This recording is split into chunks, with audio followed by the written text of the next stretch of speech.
आज हम जहां मौजूद हैं इसे कहा जाता है ज़िला मुख्यालय, और ना जाने डेली यहाँ पर कितने लोग, गरीब, ज़रूरतमंद, चाहे पहुँच वाले लोग, ना पहुँच वाले लोग, ना जाने कितने लोग यहाँ पर आते हैं, न्याय की गुहार लगाते हैं। बहुत सारी उन्हें दिक्कत होती है, किसी को प्रताड़ना की दिक्कत होती है, किसी को कोई तंग कर रहा है वो दिक्कत होती है, किसी के पति ने उसे छोड़ दिया, किसी की बीवी ने उसे छोड़ दिया, किसी के घर वाले उसे परेशान कर रहे हैं, किसी पिता को उसका बेटा और उसकी बहू परेशान कर रहे हैं। इस तरह की ना जाने अनगिनत कितनी दिक्कतें रोज़ ही लोग यहाँ पर रोज़ाना लेकर आया करते हैं। सबसे पहले तो नमस्कार, जोहार, मेरा नाम है सृजन, हमारे साथ है ऑफ कैमरा अभिषेक। आप देख रहे हैं सोशल संवाद। हम इस वक्त एसएसपी ऑफिस से आप लोगों को बात करने जा रहे हैं एक इंसान से जो कि महिला है, दिक्कत है, और हम सभी जानते हैं कि महिलाएं जो है वो चांद तक पहुंच गई हैं, लेकिन अभी भी कुछ मर्द ऐसे हैं जो महिलाओं को प्रताड़ित करने, उन्हें तंग करने और उन्हें जो है सिर्फ एक मनोरंजन का ज़रिया समझते हैं। हमारे साथ एक दीदी मौजूद है। दीदी, अपना नाम बता दीजिए। मेरा नाम शीतल थापा है। दीदी, क्या दिक्कत हुआ, आराम से डिटेल में अच्छे से बताइए, वहाँ पर देख के बात करिएगा।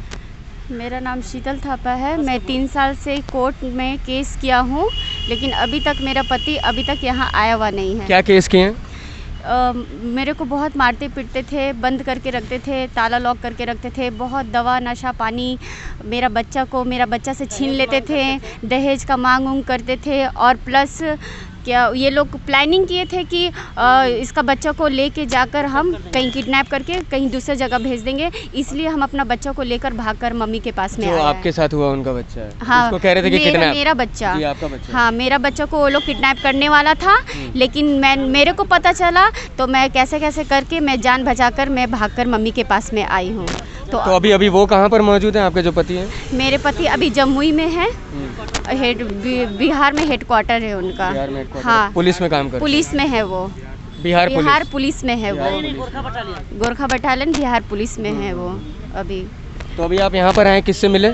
अभी मैं एसएसपी सर से मिलने के लिए आई हूँ। मैं 2 तारीख को मैं आई थी मिलने के लिए, तो वो बोले कि अपना वकील को लेके आना, तो मैं वकील को लेकर आई हूँ बात करने के लिए। वकील को लेकर आए हैं? हाँ, वकील को मैं लेकर आई हूँ और उनसे बात कराना है, लेकिन अभी तो सर आए हुए नहीं है। अभी सर आएंगे तो वकील आएंगे तो बात करेंगे। तो ये उन्होंने आपको छोड़ा, कब छोड़ा?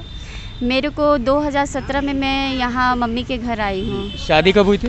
2010 में शादी हुई थी, 9 अप्रैल को हुई थी। इतना जैसे आप बोल रहे हैं कि आपको प्रताड़ित करते थे, मारते थे, तंग करते थे, आपने ये बात अपने घर में या कभी किसी को कंप्लेंट नहीं की, किसी को बताई नहीं? मैंने मम्मी को बताया था, मम्मी को बोला था, और बहन लोग को भी बताया था। यहाँ तक बहुत टॉर्चर करते थे, यहाँ तक सर्विस बुक में भी नाम चढ़ाने के लिए बोला, लेकिन सर्विस बुक में भी वो नाम नहीं चढ़ाया। बोला मैं चढ़ा दूंगी, लेकिन सर्विस बुक पे नहीं नाम चढ़ाया। लेकिन अब मेरे को पता चला है कि वो शादी किया है, उसका एक बच्चा हुआ है, लेकिन शादी करवाया है विजय छेत्री ने और बबली छेत्री ने और उनकी सास ने मिलकर। विजय छेत्री और बबली छेत्री कौन है, कहाँ रहते हैं? वो अगुआ है, वो शादी कराया, बिहार में ही रहता है, पटना में ही रहता है। और बबली छेत्री और विजय छेत्री लड़की का अपना कोई लगता है। उसको विजय छेत्री को सब कुछ पता है कि मेरा शादी हो चुका है, प्रकाश थापा का प्रदीप थापा का शादी हो चुका है, उसकी बीबी है, एक बच्चा है, फिर भी वो लोग ने मिलकर दूसरी शादी करवाई और मेरा पति ने शादी किया, उसके साथ बच्चा भी है उसका? हाँ, एक बेटा भी है। ये बात 2017 की है? नहीं, अभी हाल ही फिलहाल की। तो 2017 से आप अपनी माँ के साथ, परिवार के साथ ही रहे? हाँ, लेकिन अभी कुछ दिन पहले पता चला कि उसकी शादी हो गई है, उसका बेटा हुआ है, इसलिए हम आए हैं सर वकील को लेकर केस। हाँ, आए हुए हैं। 3 साल से केस चल रहा है, इसलिए। देख रहे हैं ना, 3 साल से एक प्रताड़ित महिला जिससे किसी एक बिहार पुलिस के, क्या नाम है उनका? प्रदीप थापा ने इनसे शादी की। इनके साथ तो बच्चा है ही, साथ ही साथ अभी उन्होंने कुछ समय पहले किसी एक और महिला से शादी कर ली। शादीशुदा होने के बावजूद इनके साथ उन्होंने तलाक भी नहीं लिया, और उसके साथ भी उनका 2 महीने पहले बच्चा हो गया है, बच्चा हुआ है। तो यहाँ पर आप जो एसपी साहब से बात करने के लिए आए हुए हैं, मान लीजिए अगर आपके मतलब की बात नहीं होती है और अगर आपको न्याय ना मिले तो आपके आगे का कदम क्या होगा? अगर मेरे को न्याय नहीं मिलेगा तो मैं मर जाऊंगी, जान दे दूंगी। मैं बच्चा को लेके मैं जान दे दूंगी, मैं मर जाऊंगी, लेकिन मेरे को इंसाफ चाहिए, मेरे को हक चाहिए। मेरा बच्चा का पढ़ाई के लिए मेरे को हक चाहिए। कितने साल का बच्चा? मेरा बच्चा 8 साल का है। 8 साल का बच्चा है, अभी 8 साल का बच्चा, और आप जानते हैं पढ़ तो स्कूल में ही रहा होगा, और किस तरह पालन पोषण करने में दिक्कत हो रही है, आप सभी चीज़ें देख रहे हैं। तो मैं जितने भी अभी मेरा बच्चा स्कूल भी नहीं जा रहा है, अभी स्कूल भी नहीं पढ़ रहा है, बहुत मुश्किल से ट्यूशन, बहुत मुश्किल से स्कूल में एडमिशन कराने के लिए हम लोग सोचते हैं, लेकिन अभी मेरा बच्चा हर चीज़ के लिए वो तरसता है, खाने के लिए, लगाने के लिए, हर चीज़ से तरसता है, लेकिन हम क्या बोले, मेरी मम्मी भी कितना करेगी। ये जो आंसू आप देख रहे हैं, ये जो आंसू आप देख रहे हैं, ये मगरमच्छ के आंसू नहीं है, ये पैसा देकर बुलाए हुए लोग नहीं है कि आइए हमें ज़रा, हमें न्यूज़ के माध्यम से हमें कुछ चाहिए तो आप आइए ज़रा हमें कोई न्यूज़ दे दीजिए ताकि हम अपने पेज पर चला सकें। या तो मुझे हक चाहिए, या तो वो जेल जाना चाहिए। वो बिना डिवोर्स का वो शादी कैसे कर सकता है? ये गलत है, बिना डिवोर्स का शादी करना ये गलत है।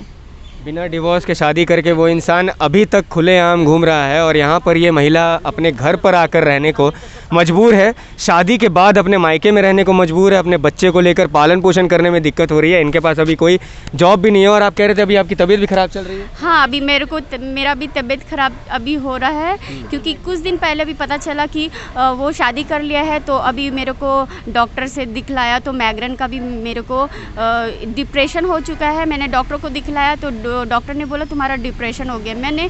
मैं सोच के डिप्रेशन हो गई हूँ और मेरा इलाज चल रहा है और मेरा दवा चल रहा है, दवाई के लिए पैसा नहीं है। और दवा के लिए भी पैसा नहीं है, लेकिन मैं क्या करूँ? तो फिर कैसे कर रहे हैं मैनेज सारा चीज़? बस मेरी मम्मी ही कर रही है। और आपके फादर? मेरे फादर नहीं, जब मैं छोटी थी तो मेरे पापा डेट कर गए। मेरे पापा की जगह पे मेरी मम्मी को पुलिस में नौकरी मिला है, सीआरपीएफ में। सीआरपीएफ में जॉब? हाँ, जमशेदपुर में ही। अभी मेरी मम्मी का पोस्टिंग दुर्गापुर में है। हाँ। लेकिन आपके इस मैटर के लिए अभी यहाँ आई हुई है? जी, मैं आई हूँ, मैटर के लिए आई हूँ। और ये एक बात और मुझे ये भी बोलना है कि मैंने कोर्ट में केस किया था, मैंने सास लोग का नाम दिया, सबका नाम कब किया था केस? ये मैंने केस आपका 2018 में ही केस किया था। तो मैंने सबका नाम दिया है, फैमिली में मेरे सास लोग जितने लोग हैं सबका नाम दिया है। लेकिन वो लोग को पता चला है तो वो लोग क्या है, दिल्ली भाग गया है। दिल्ली में वो लोग मतलब फरार चल रहे हैं अभी? हाँ, मतलब भागकर वो लोग वहाँ पे है। वो लोग का भी बहुत कर्जा है, पटना में बहुत जगह कर्जा है, लेकिन वो सबका पैसा लेके भाग गई है वो। और फ़ोन भी आता है, फ़ोन भी करता है, बोलता है ऐसा क्या है, पैसा लेके भाग गया है, मेरे को पैसा नहीं दे रहा है, ऐसा वैसा करके मेरे को भी फ़ोन आया है मेरे मोबाइल में। ये देखिए 8 साल का इनका बच्चा है और ये कह रही हैं कि अगर यहाँ से इन्हें न्याय नहीं मिलता है तो ये कह रही हैं कि मैं मर जाऊँगी। न्याय व्यवस्था के जितने भी लोग हैं, मेरी आवाज़ अगर आप तक पहुँच रही है तो आपको ये पता होना चाहिए कि यहाँ पर ये कितना सेंसिटिव टॉपिक है और इस पर कितना जल्दी से जल्दी कुछ होना चाहिए। आइए हमारे पास मौजूद है यहाँ पर इनकी मॉम है, इनकी मदर हैं, जो सीआरपीएफ में काम करती हैं। ध्यान दीजिएगा, सीआरपीएफ में काम करती हैं। बताइए, कुछ बोल रहे हैं? हाँ, मेरी बेटी को बहुत इन लोग ने उलझन किया, मारने पीटने का। उस समय मैं श्रीनगर में तैनात थी। थोड़ा मास्क और ऊपर चढ़ा लीजिए। श्रीनगर में तैनात थी। थोड़ा जोर से बोलिएगा। श्रीनगर में मैं तैनात थी। मेरे 2 बेटी है, मेरे घर में आगे पीछे कोई नहीं है। मेरी बेटी को अगर ऐसे ही ताड़ना, ऐसे ही करेगा तो मैं कहाँ मैं ड्यूटी कर पाऊँगी। अभी भी मैं लेट चल रही हूँ ड्यूटी में कि मेरी बेटी एडमिट थी, 17 तारीख को एडमिट थी। फिर इसको 8 तारीख को ले जाके हॉस्पिटल में नीरो पेशेंट को दिखाए, नीरो डॉक्टर को दिखाएं। और हमारा बेटी को इंसाफ चाहिए। और उसने शादी कर लिया, 1 साल हुआ, बच्चा अभी अप्रैल 29 तारीख को हुआ है बच्चा, बेटा। और लड़का बोलता कि मैंने फ़ोन लगा के बात किया तो बोलता नहीं मैंने शादी नहीं किया है। ये सब झूठ है। और इसमें अगुआ है विजय छेत्री, जो मुजफ्फरपुर में तैनात है, वो हवलदार।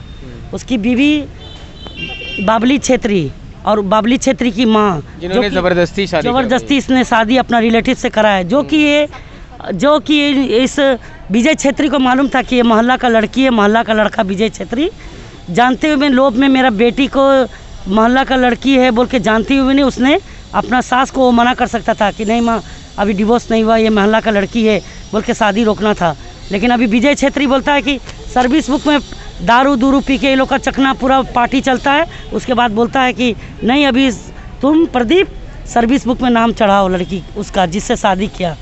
अब मेरी लड़की जो कि पहली पत्नी है, जिसका अभी तक 8 साल का बेटा, उसका अभी तक सर्विस बुक में नाम नहीं चढ़ा है। अभी वो जमुई कंपनी में हेडक्वार्टर आपका बिहार पटना में है, गोरखा बटालियन में। हाँ, सख्त से सख्त उसको सज़ा मिलना चाहिए, उसको जेल होना चाहिए, उसको जेल होना चाहिए। जमशेदपुर और झारखंड पुलिस समय है कि मैं लड़ते रहूं।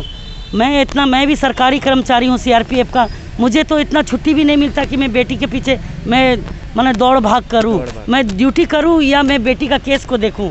आप लोग अन्याय चाहिए मुझे। जमशेदपुर और झारखंड पुलिस और जो यहाँ की न्याय व्यवस्था है और जो हमारे आदरणीय सीएम श्री हेमंत सोरेन जी हैं, मैं उनसे ये पूछना चाह रहा हूँ कि जब गवर्नमेंट एम्प्लॉय है, सेंट्रल गवर्नमेंट एम्प्लॉय है, सीआरपीएफ में ये काम करती हैं, जब इन्हें भी यहाँ पर आकर ज़मीन में बैठकर लोगों से डिस्कस करना पड़ेगा, न्याय की गुहार लगानी पड़ेगी, तो आम आदमी की तो फिर कोई बिसाख ही नहीं है, आम आदमी की तो फिर सुनने वाला कोई भी नहीं है।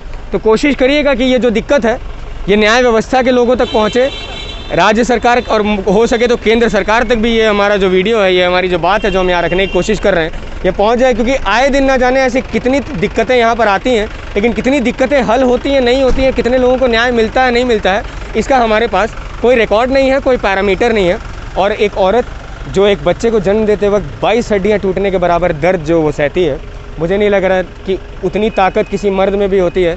तो ऐसे सभी मर्दों को मैं यहाँ से लानत भेजना चाहता हूँ जो अपनी मर्दानगी लोगों पर, अपनी बीवी पर या औरतों पर जो है प्रताड़ित करके, उन्हें मार के, उन्हें तंग करके और शादी करके, उन्हें धोखा देकर, उन्हें छोड़कर मर्दानगी साबित करने की कोशिश करते हैं। बस अपने कुछ इन्हीं शब्दों के साथ मैं अपनी वाणी को विराम देता हूँ। हमारे साथ ऑफ कैमरा अभिषेक, और हम ये मुद्दा आपके लिए कवर कर रहे थे एसपी ऑफिस से। कोशिश करिएगा इस वीडियो को ज़्यादा से ज़्यादा शेयर करें। तब तक के लिए देखते रहे सोशल संवाद। मैं सृजन मिश्रा, जमशेदपुर, झारखंड। जय हिंद दोस्तों।